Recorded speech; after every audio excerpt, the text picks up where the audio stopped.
What's going on, everybody? It's Bulls Nation Station back at it again with another one.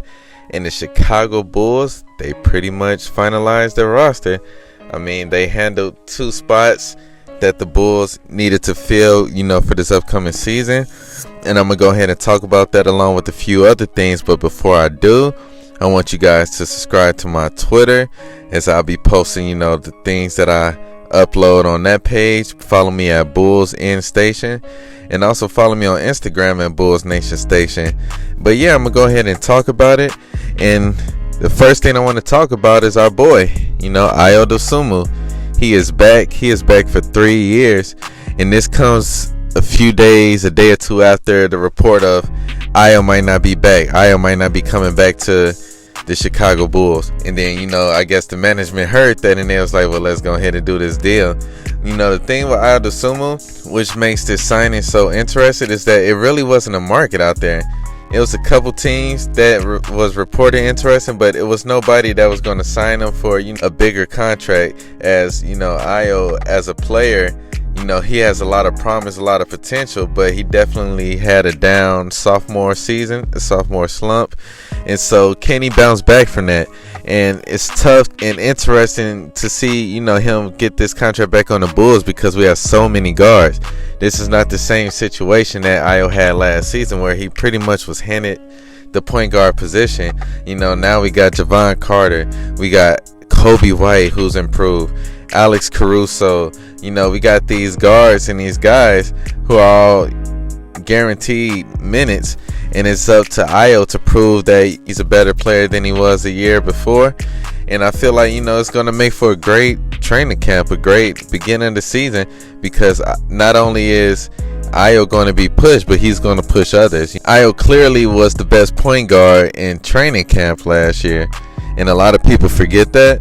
But yeah, even though things tailed off, hopefully he learned and he's willing to improve.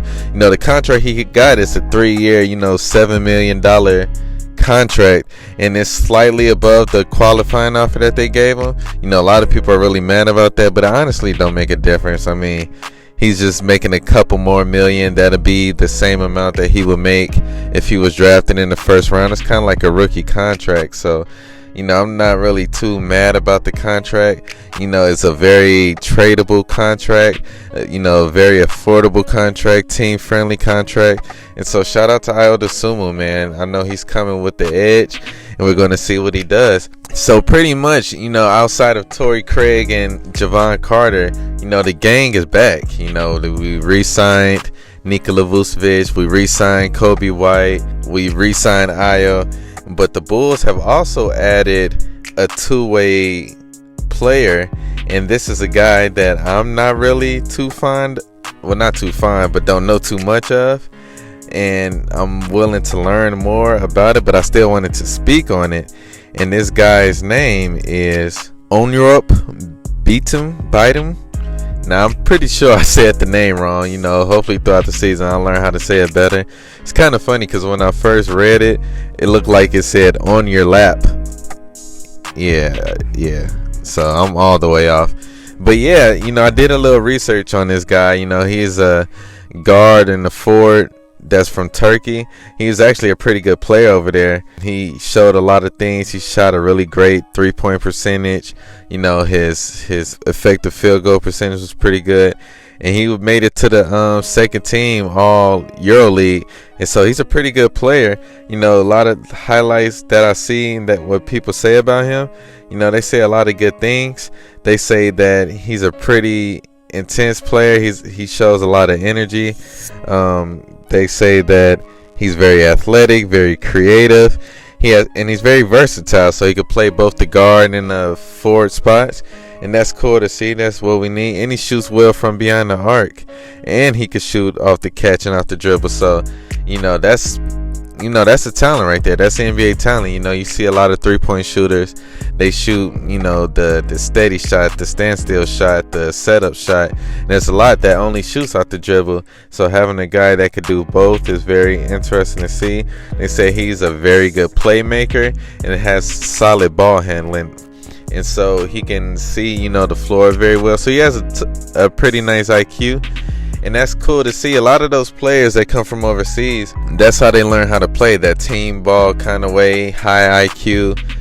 Those top players are trained. And so if he could bring that to the Bulls, that'd be pretty cool to see. I don't really see him having a role on the main team. I'm pretty sure that's why, they gave him a two-way contract, just to see, what he could provide, in that G League. And if he's what is lived up to be, then he'll eventually make his way to the regular team, and that'll just change the whole dynamic of the team. So I'm definitely interested. He's athletic. It don't seem like it just looking at him play, but he has really sneaky hops. And they say he actually competed and won in a dunk contest out there, so that's very shocking. But yeah, that's very interesting. Hopefully this guy can provide, more than what we've seen from Marko Simonovic, as Marko was never able to crack anything as far as the main team.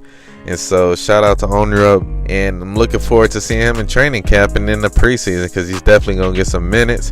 And so with him getting that third two-way contract, a lot of people was like, what happened to Javonte Freeman-Liberty? As well as he played, as great as he played, where is he at? Well, it turns out he actually got a two-way contract with the Toronto Raptors. So congratulations to him. He kind of sent out a sneak message when he was happy he got his contract. And yeah, it's just awesome. It just shows what hard work can do.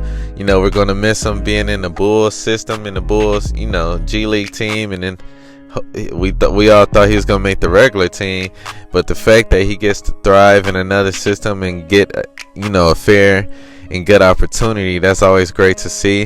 Definitely looking forward to seeing him when we play against the Bulls. But yeah, shout out to Javonte Freeman-Liberty for real. And we have one more spot left.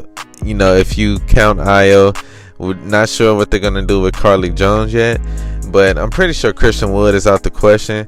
I think what they're gonna do with that Lonzo exception is wait for the trade deadline, see if they can pull out a big trade and use that money for that. How do you guys feel about the Bulls bringing back one of our old players?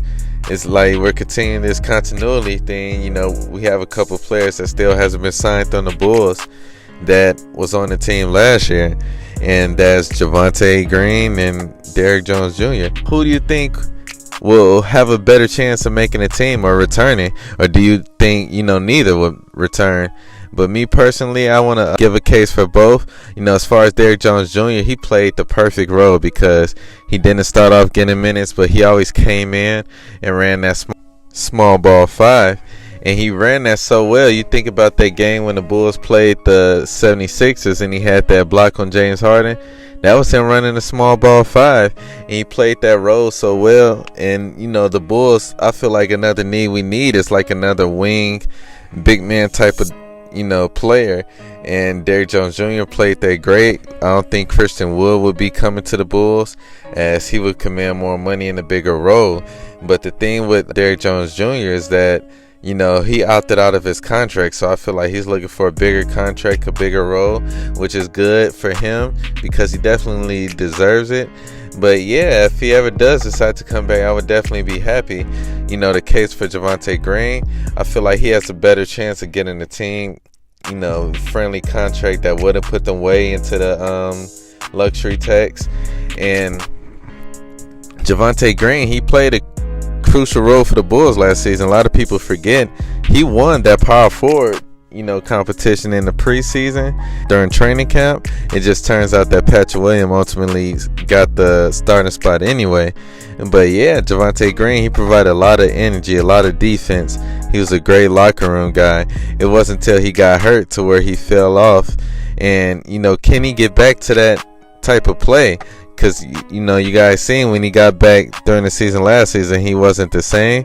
But I feel like, Javonte Green, if he could get back to being that old player that he was, yeah, he would be a great, piece to fit in with the Bulls.